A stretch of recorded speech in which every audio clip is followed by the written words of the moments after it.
Without further ado, let me introduce our next panel, which this is a topic that I think is super important. Honestly, it's our last panel for the day. We do have one more session, but I think it's a really important one. So I'm glad that we're ending with this as a panel discussion. It's growing NRR, identifying, managing, and closing revenue. And so just like some of the other topics that we've talked about in boot camps and other things, right? It's provocative in the sense that not everyone believes that you can be a top performing customer success professional and own revenue. Yeah. I still don't know why that's out for debate. Yeah. But this team, this group of folks, they're gonna tell you how they're doing this in their day-to-day, how they're managing this revenue, right? How are they going about finding it, managing it, and more importantly for their companies, closing it. So without further ado, let's welcome to the stage Nicole, Erica, Kelly, and KGP. Hey, you guys. How are you, ladies? It's good to see you.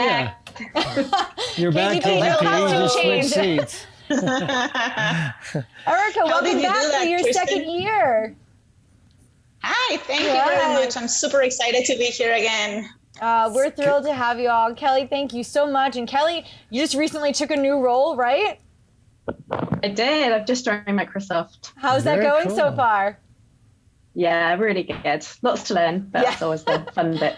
Excellent. Well, listen, we don't want to keep any more time. We want you guys to get right into the conversation. So, Nicole, I'm going to pass it over to you. Let's get started. Thank you. All right, everyone. Well, to wrap up the panels for today, we have a hot topic. We'll be talking about growing NRR, identifying, managing, and closing revenue. We have three fantastic speakers with us today. Erica is a senior CSM at Condeco. Kelly is a newly minted CS account manager at Microsoft. And Kristen Graceikis, aka KGP, is back with us. She is a senior CSM at Client Success. What we're going to do today is go through a series of questions, but to kick things off, I think it's always helpful to gain context on how all of our panelists are feeling and what brought them here. So first question I'll kick off with is, over the years, we've seen more and more customer success teams manage revenue. Tell us a little bit about the type of revenue that you have owned, and then what have you done to help you ease into the transition of owning revenue? Kelly, if you want to kick us off, please do so. Yeah, that sounds great. So I find that who owns the revenue really varies from company to company. I've been in roles where I've owned the revenues, the expansion, the cross sales, but I've also been in companies where I haven't. But that actually wasn't an easy transition for me. I didn't see myself as a salesperson, so how on earth could I own the revenue? I did approach it in two ways. Personally, I had to focus on the emotional side of it, and I had to go to it with an open mind, and that sales wasn't a dirty word, and that I was raising my commercial awareness to actually help the customer realize the most value from our partnership. Tactically, I then watched the best salespeople to understand what value proposition they used and the challenges that I might face, as well as the processes that they use to make it easy and painless as possible for the customer. I then wrote short little elevator pitches to build my own confidence in talking about the opportunities available to the customer and how to refine then how I could tell that story of additional value and really make my key contacts look like total rock stars to their leadership. So not dissimilar to what you do in a normal EBR, but with just some additional use cases. Yeah. Erica, what's your take on this? Well, I can speak from my experience at Condeco. Here at Condeco, we manage revenue just only with the renewal. So upselling and expansion, for example, is not part of our target or of our bonus. Nevertheless, that doesn't mean that I am not pursuing upselling and expansion opportunities, right? As a CSM, I'm always looking for I'm always looking to deliver value to our customers, whether that's adding an additional feature or getting an additional product or whatever that means for the customer. So even though I do not own expansions and upsells, I do that a lot. And contrary to Kelly, I do come from a sales background, right? So for me, it comes kind of like naturally identifying opportunities. And it's funny because just last week, I was on a sales call with an account executive. I was on this sales call and learning about one of the new products that we were just releasing. He was pitching this product to a customer. And I was like, wow, I can take so much away from this call. So one of the advice that I would give to people who want to make this transition smoother is to actually jump on calls with sales. Sales are your best friends. Oh, well, the sales team is your best friend, and you can learn a lot from them. So once you start feeling comfortable on those type of conversations, then it becomes easier for you to pitch that sale to the customer without actually selling to them, if that makes sense. Yeah, it really does. I mean, if you have a framework that you're following that you feel comfortable with, and if you have the opportunity to watch people who are really great at something do it, you can mimic their behaviors and really execute on them. So totally hear what you're saying. KGP, what about you? Anything you'd like to add in? Yeah, so I'm here today because I you know this about me, Nicole. I love money, and that doesn't feel like a very popular thing to say, but it really does help get CSMs at the table in a decision-making position, right? So in my first role in Success, I was a hybrid, like a player coach, really, but I managed our medium touch and low touch segments. So the book was big, but I did not touch paperwork.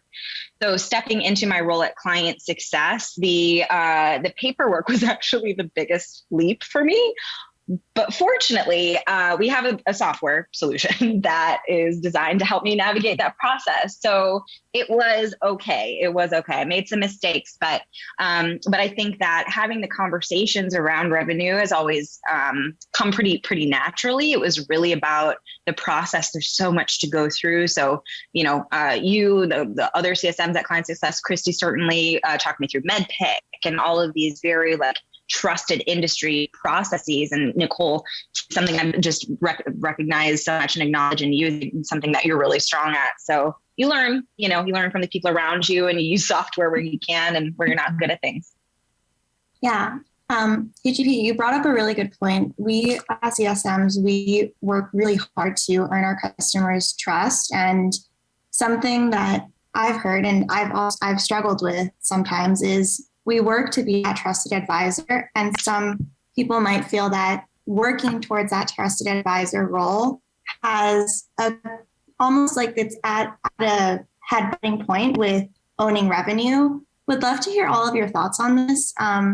Erica, do you want to kick us off? Sure. Yes, sure, of course.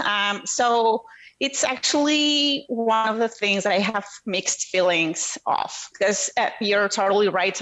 Some people might think that it's contradictory managing revenue and still keeping that trusted advisor relationship. I do believe that CSMs shouldn't own a revenue quota because, again, as I've mentioned before, identifying opportunities for expansion and being able to guide the customer on the right way doesn't necessarily mean that you're selling to them, right? So what we're doing actually is identifying those opportunities, guiding them on that path so they can be successful with the product. And that sometimes means that they have to buy more, but it's not a selling conversation where you jump on a call and say, hey, you need this product, if you're not actually listening to their challenges first. So to me, even though I feel like we shouldn't own a revenue quota, that doesn't mean that we shouldn't be rewarded for it as well. So one thing that I do take into consideration that CSMs do a lot of hard work to grow their portfolio and grow their businesses and keep growing their customers. So I do feel like a reward should be included. So maybe, I don't know, considering a bonus, for example, and actually recognizing that you're doing a great work and that your business portfolio keeps growing. So that's my take on it. So prior to the panels, we met up, all four of us, and we chatted through what this question was, and it was the hot button question for our panel. Kelly, I remember during that conversation, you had a really interesting take, and I feel like it's a great extension to Erica's answer. Would you mind sharing how you feel about this statement? Yeah, I think, as I said before, I kind of see it that a lot of CSMs think that sales are the dirty words. You've kind of got to get over that emotional side of things as well. My personal experience is that if you're really good at what you're doing, it's more about adding the value. And actually, if you do own at least have a foot in the game around the revenue side of things, you actually have more opportunities to actually deepen the trust and the partnership. As often, my experience is that customers actually aren't aware of the additional value that they could gain from expanding the partnership. So if you help your customers to really realize additional outcomes in an easy and pain-free way, they'll actually love you for it. And the additional money won't actually matter. And actually, sometimes it can even save them money as well. Mm-hmm. And if you do turn your contacts into these roving advocates where you've sold them additional things and you've made them look good already, they will often then go on and introduce you to other teams and be your true advocates, and they'll help you expand your stakeholders, which if you deliver value to that team as well, you make them look like a total superstar, and that will also help their career progression as well. Yeah, I think as we're going through this, a key takeaway is sales is not a dirty word, and it really depends on how we're going through the sales motion. Are we doing it from a place of good intent and opportunity for the client versus is this truly just driven by money? KGP, you said you love money. What's your take on this? Okay, listen. So I like to, as much as I can, put myself in the shoes of the customer. And when I do that, I ask myself, who better to have this conversation with the customer about their spend? I'm looking out for them. And it's not like I'm going to sell them something that isn't going to provide value long term, that they won't want to talk to and rave to their other departments or friends and network about. It doesn't make sense for me to do anything silly. It only makes sense for me to make recommendations that are aligned with their trajectory and what I know that their goals are. So when I put myself in the shoes of the customer, I say, okay, and sales isn't a dirty word, but I would really, if it's me, I would rather be having my renewal conversations and upsell conversations with my CSM as opposed to someone in sales or an account manager that might step in for just that conversation. I want longevity. Money, you can only spend it once, and, it needs to be done carefully. So take them along. Once you build that conversation of trust, you're going to be able to make the right recommendations and understand where the customer's going. So that's a hill I'll die on. Eric and Kelly, is there anything you'd like to add there? Or anything that sticks out to you? Yeah, so this kind of this conversation and what Christian was saying kind of took me back to a conversation I was having with sales earlier this week. So they Slacked me or team messaged me and said, hey, this customer, how can we sell them this product? Like XY product, whatever product, right? And we're like, because I know this customer and I know how they're doing and what their needs are and the challenges are, I do not suggest you go sell this product to this customer, right? It's not about selling just because, right? It has to have a motive. There has to be a reason. You can just, if you go about doing that, then again, you go back into hurting the relationship. And my thoughts on that is always advising sales not to go do that because they ruin the relationship for me, right? It just doesn't work that way. I wish salespeople realizes that more often. Yeah. I think sometimes immediate satisfaction it has that immediate effect, but we're all thinking about that long-term trusted advisor role and thinking through what is best for the customer and balancing that with what is best for the business. Kelly, I remember you had a really great point about a customer in the for the professional services add-on. Do you want to share about that? I thought it was so interesting. Yeah, so at a previous company, my sales guy had gone in and had tried to sell professional services to this customer. They were just, nope, don't want that. We're not spending any more money. And then I actually talked to them and I said to them, well, can I understand a little bit more around why you don't want to do this? Because my opinion is there is a cost to what you're doing anyway. So if you can go away and you can do this 100%, but it's going to take you time, effort to do this. And actually, I think this could actually save you money. This is, oh, I didn't realize that. So sometimes it's around, again, the storytelling side of it and really understanding the value proposition of what you're talking to the customer about and making sure that you put it in their terms, I think is really important. I think CSMs are uniquely positioned to do that as well, because you have empathy for the customer. Yeah, totally hear you there. As we're thinking about revenue, I think when we think about companies' growth and how a company is measured, a lot of it is tied to NRR. It's tied to growing of revenue. And tracking revenue is a common way to track the growth of a business. I'd love to hear from you all, from your perspective, what has that impact been on you all? That impact of owning revenue or having something associated to revenue be tied to your role and your objectives in your role. Erica, why don't you kick us off with this one? Yes, of course. So for me, I'm very much like Kristen. I'm data-driven and I'm money-driven too. So one of the things that allows me is to build a case for my manager and say, hey, look, this is my book of business when I started, let's say 1 million, whatever, or 4 million, put whatever number, right? Here's the book of business when I started. Here's the book of business that I have right now. I have grown my book of business X percentage. This means that I am doing this and that, and you know, numbers speak by themselves, right? So that means that you can actually or get a promotion or get more salary or whatever, right? So measuring how you're doing to me is always super important. I don't have, for example, a tool that allows me to track my NRR right now. So what I'm doing is following my portfolio manually. So I say every close of the month, I know how much ARR I have and I keep track of that. How many customers have I upsold? How many customers have expanded, right? So that helps me build my case to say, hey, I am valuable. I am bringing this much money for the company and we should get rewarded for that.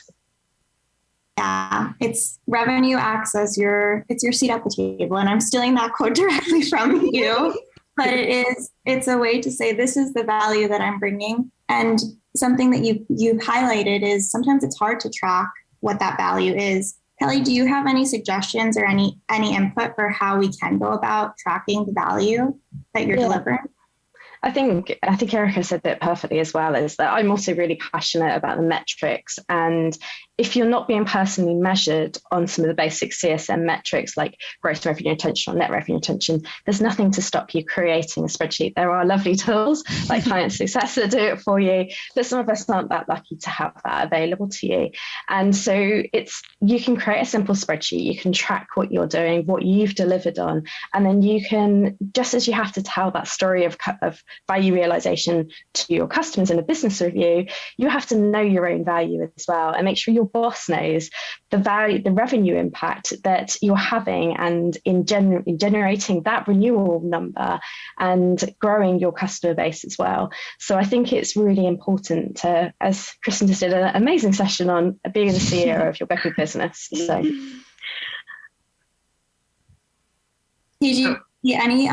anything you'd like to add? You just presented on owning your book of business and what it means to be that owner of your book of business. Yeah.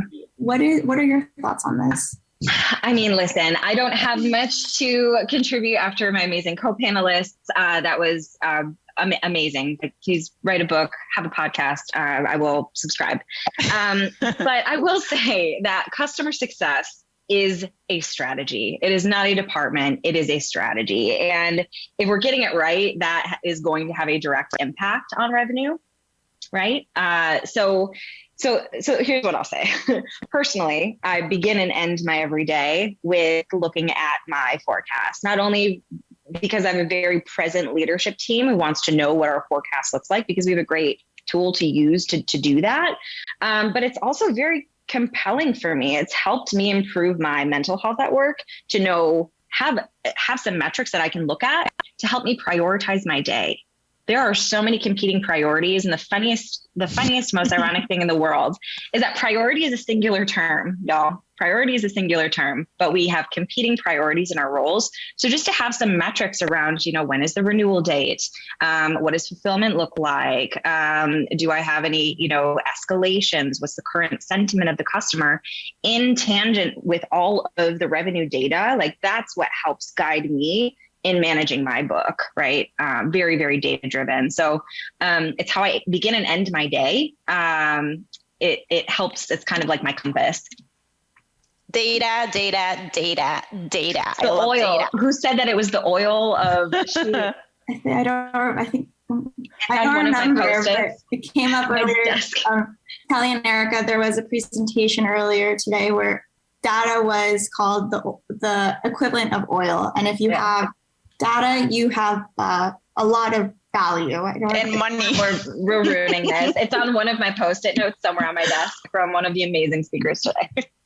That was a really valuable comment. And I think the other thing as well is that we didn't really touch on is that at my previous company, we also had customer success sort of the qualified lead. So the CSM identified opportunities.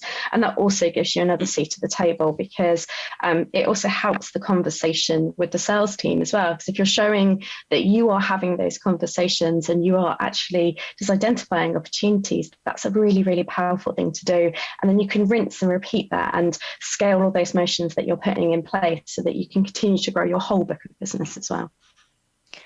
That is a great point, Kelly, because that also translates to lower CAC, lower cost of acquisition, of course, right? So if CS keeps bringing these additional references, additional customers and people willing to talk about your product because of the experience that they're having with you, that means that the cost for sales to acquire a new customer comes down, which means it impacts NRR as well for the whole company, right? So it's less cost, more money, like it's money everywhere. Like, why don't we just work together? Sales, customer success, please. If sales is listening to this call, yeah. I think a recurring theme in what you guys have been saying is the fact that we are able to generate sales qualified leads. We are finding these growth opportunities. It is giving us all a seat at the table. How do you all incorporate that into performance conversations or conversations with your managers? Who wants to kick us off? Kelly, I'll ask you to kick us off. I don't think I've asked. No, that's fine. No, so I think with everything, I'm a spreadsheet person. So I'm a little bit of Excel queen, should we say? And I just keep a record of it. I make sure that my true impact is really understood so that I'm going in, I can eloquently tell my boss exactly what it is I've achieved from a numbers perspective, but also the benefit that I've delivered to the customers as well. And then also what processes have I put in place to make sure that's scalable and repeatable as well. So there's so many elements to it. You can just say all about the amazing impact that you're having for the business. Yeah, I have something to add to that. So something that I mentioned in the last session was around understanding the language that's spoken internally. Before we go off, speaking about our contributions, are those in line with what kind of language our higher ups are using to measure excellence? I think that's a really important place to start. And that's why I love net revenue retention. We have 4 different areas that we can impact NRR. So it's like, okay, shoot. So, the customer contracted, but how can we stop them from churning? It's a very quick pivot. It's kind of like a game, but I think that aligning at an executive level with your leaders to know what kind of language you need to speak to them when talking about your performance is the first step. Once you do that, then you can agree on what they would expect to see from you in the coming quarters or years, so that you can be sure to continue growing your own economic opportunity in line with that company, right? So yeah, I would say find out what language your higher ups speak before you go through and creating some gorgeous spreadsheets or using a customer success solution, whatever that might be. Find out what matters most. Erica, anything to add? I've seen you nodding your head a lot. Yeah, because I agree with both Kristen and Kelly. I am also a spreadsheet type of girl, and what I do is on that spreadsheet, spreadsheet plus churn zero, because we're just implementing churn zero. Sorry, client success, but anyway. So the thing here is that on that spreadsheet, I normally add the list of all of my customers. I mark who have which of these customers upselled on the quarter, which of those customers expanded, which of those customers added an additional feature, for example, or bought an additional product.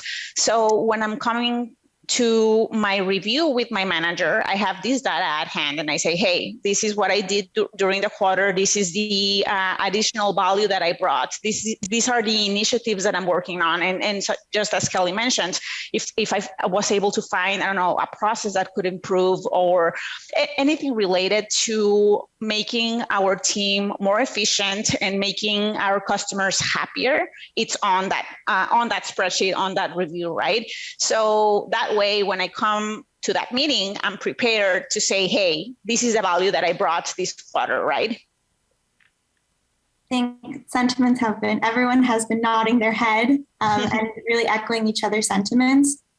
One theme that has been recurring throughout this panel is the relationship with sales. So it's how we can best interact with sales, how we can best work with sales. And at the end of the day, sales closes the initial deal. And as customer success managers, we play a part in maintaining it, but they bring it into the door initially. Would love to hear from you all. What have you done to ensure really good collaboration with your sales teams? And KGP, why don't you kick us off? Yeah. So we just relaunched our process at Client Success, and a lot of it just comes down to rules of the road, who owns what, like clear ownership, and a paper process. Right. So at the very onset, there is a handshake pass off of the customer where we all come together, we review our understanding and align on the customer's objectives, what they aim to achieve in what time frame. So we're very clear, and I think it feels really nice for our customers, right, to have that presence of all parties. And it's just a very seamless process from there. But I think that I would say that 85% of the work that I do in kicking off a new customer partnership is the research that I do before that customer call ever takes place. And it's because of the intel that my sales team is gathering and logging and, the questions that they're answering for me, so that at the time that I enter the partnership, there's no redundancy. Ideally, right? I know everything that I need to know to provide value from day one. So I'd say that's really key. If you can have put it in Confluence, have a team kickoff meeting, whatever that looks like. But I think all coming together to agree on what needs to happen, that benefits both parties, because it needs to make sense for sales and CS teams in order for us to come together. So, how can I make sure that your customer you just signed renews again and again and again? And how can you make sure that you're sending me amazing fits, right? So yeah, I would say that would be my big piece of advice. Erica, you've spoken a lot about the relationship once they are a customer. Can you share some tips on how you've navigated that situation and ensuring a good partnership there? Sure. So what I like to do with sales is the following. Every sales rep or every account manager that I work with, I meet with them personally. Like I get to know them as a person, right? Like I understand what they like. I have a relationship with them. It's like we're best friends, right? First things first. The second thing is whenever I'm on that call and explaining them how our partnership as sales customer success will work, I try to explain kind of like with apples, like how it helps us to get good notes, good transition, sales handoff, right? Like every knowledge that they have from the customer, I show them how important that is for me to have as clear as possible. So that way I am able to work with those customers and make sure that we work to fix those challenges and to meet their business outcomes. So when I tell them that, I say, hey, if we work together and if you make it easy for me, that means that my job is easier. My job with the customer gets easier, and that means that I can probably get them to renew. And if they renew, or maybe probably identify opportunities for expansion or upsells, right? So again, all of that translates to money with sales. And again, sales is always looking for money, always for commission, right? So when they understand how important it is, then the relationship with them gets easier. And then the other thing that I like to do with sales is have a feedback loop, right? So whenever I'm dealing with a challenge with a customer, I like to loop them in and say, hey, this is happening, just FYI, so you know we are struggling or we're going through this process, just be aware that this is happening, right? And I ask the same in return, like if sales is going through an upsell, for example, or having a conversation to add more locations or buying an additional product, the least that I ask from them is, hey, keep me in the loop. So whenever they are onboarded or whatever, then I know that I have to continue with the adoption for that new product and make sure that the customer is successful, right? So those are my 2 cents of advice on relationships with sales. Kelly, I think you were the first person in the panel to say sales is not a dirty word. And I would love to hear from you, like having that mindset and that mentality, what has your partnership with the sales team been like and how have you navigated it? Yeah, I think for me, it comes down to building a really good relationship with your sales team as well. And it's almost just as important as the external customer relationship that you're building as well. For me personally, I feel that if you're open and honest with the team, both sharing the information both ways, as Erica said, this really does build the trust. And I think that's why a lot of the time it comes down to you have to build that trust with your sales teams as well, so that you leave each other to do the jobs that you're there to do and you do the job that you're meant to do. And ultimately, if you have that trust, that collaboration is quite seamless.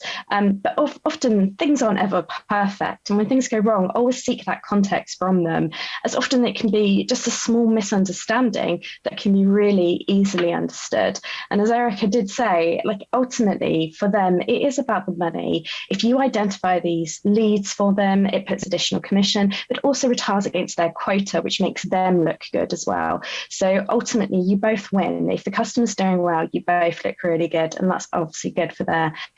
For me, as with any relationship, communication is key, and just make sure you've got each other's backs. Yeah, I think something interesting that you said just now was it might be a miscommunication, and I think what that really calls out is you are assuming positive intent, and you are assuming that they're coming into the relationship and that handoff process with the best intentions possible. When you guys do have these miscommunications, any thoughts on how to navigate the relationship with sales moving forward? Yeah. I mean, this just reminds me of my very favorite Simon Sinek quote, which is, I think he has a whole book on it. Start with why. You know, assuming kills. It kills someone's perception of your trust in them, and so many damaging things can come from making those kinds of assumptions. Another, like Occam's razor, they say assume stupidity, which I've always thought felt like kind of mean, but you don't have to assume anyone's stupid. But yeah, no, just assume that, you know, maybe you didn't know, maybe this is information you didn't have and I have it for you. Yeah, I would always start with why, always try to get to the intent. In the same way that we ask great discovery questions with our customers to get to what they really mean, we should be exercising those same skills with our sales team members and beyond. I think Kristen couldn't put it better. Start with trust, and ignorance was the word that you were looking, like play ignorant, like if you didn't know, right? Exactly. Well, our time is coming to an end, but we have nearing a close, but we do have some questions from the audience. So Ash asked you all, what is the difference between being a trusted advisor and a sales advisor? I think that's a really interesting question. Does anyone want to kick us off? Yeah. So I think a sales advisor for me is like, hey, I have this budget. How should I spend it? And a trusted advisor is, hey, I have this solution. What do I do with it? Is there anything I need that I might benefit more from? That's kind of the distinction I would make. Perfect. And then if we're like double clicking into that, when you're thinking about a trusted advisor, what do you feel is important in establishing that relationship so that they do have the confidence that when it comes to having the commercial ones, they feel really good about having them with you? I can kick off on that. I think one of the really important parts of being a trusted advisor, and I think what actually gets me to that status, at least from my end, is not only having a business relationship with them, it's also about getting personal and actually getting to know the person that you're talking to, right? Understanding if they like snowboarding, or if they went on a vacation recently, or if they had, surgery on their teeth recently. And I'm just remembering the cases from my customers right now, right? So when I'm talking to my customers, it's also a personal conversation. That's what gets them to build the trust. And that trust then converts you into that trusted advisor, right? So get personal plus you being able to identify those challenges and advise on those challenges, then they look up to you for those answers, right? So I guess for me, that's what makes you a trusted advisor. Yeah, for me, I think it's also delivering, be your word, like deliver. If you say you're going to do something, make sure you deliver on it.